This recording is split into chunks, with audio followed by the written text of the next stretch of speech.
ஒரு சாதாரண சாஸ் உணவின் ருசியை உயர்த்தும் ஒரு சிறிய சேர்க்கை, அதுதான் மயோனைஸ். ஆனால் இன்று அதே மயோனைஸ் விஷமாகும் உணவு என்ற குற்றச்சாட்டின் கீழ் மீண்டும் பேசப்படுகிறது. தமிழக அரசு இதற்கான தடையை மேலும் ஓராண்டுக்கு நீட்டித்துள்ளது.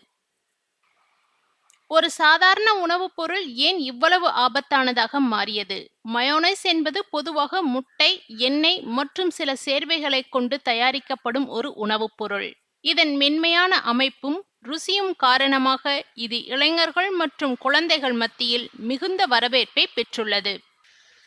குறிப்பாக ஃபாஸ்ட் ஃபுட் கலாச்சாரத்தில் இது ஒரு தவிர்க்க முடியாத ஒன்றாக மாறியுள்ளது. ஆனால் இதன் பின்னால் மறைந்திருக்கும் அபாயம் குறித்து அதிகம் பேசப்படவில்லை.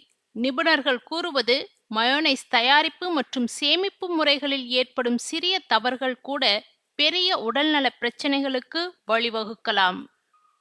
தரமற்ற அல்லது பாதிக்கப்பட்ட முட்டைகள் பயன்படுத்துவது, சுத்தமற்ற சூழலில் தயாரிப்பு நடைபெறுவது மற்றும் சரியான குளிர்சாதன வசதியில்லாமல் நீண்ட நேரம் வைக்கப்படுவது போன்ற காரணங்களால் அதில் தீங்கு விளைவிக்கும் கிருமிகள் உருவாகும் அபாயம் அதிகமாகிறது. இத்தகைய கிருமிகள் மனித உடலுக்குள் சென்றால் வயிற்றுப்போக்கு, வாந்தி மற்றும் கடுமையான உணவு விஷத்தன்மை போன்ற பிரச்சனைகள் ஏற்படக்கூடும். இதனை தடுக்கும் நோக்கில் மக்கள் பாதுகாப்பை முன்னிலைப்படுத்தி தமிழக அரசு இந்த தடையை நீட்டித்துள்ளது.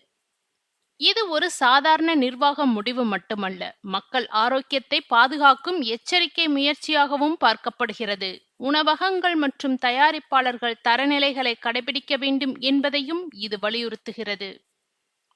இன்றைய வேகமான வாழ்க்கையில் வெளியில் உணவு வாங்குவது பொதுவான ஒன்றாகிவிட்டது. ஆனால் அதுடன் சேர்ந்து வரும் அபாயங்களையும் நாம் உணர வேண்டிய அவசியம் உள்ளது. ருசிக்காக எடுக்கப்படும் ஒரு சிறிய தீர்மானம் கூட சில நேரங்களில் உடல் நலத்தில் பெரிய தாக்கத்தை ஏற்படுத்தக்கூடும்.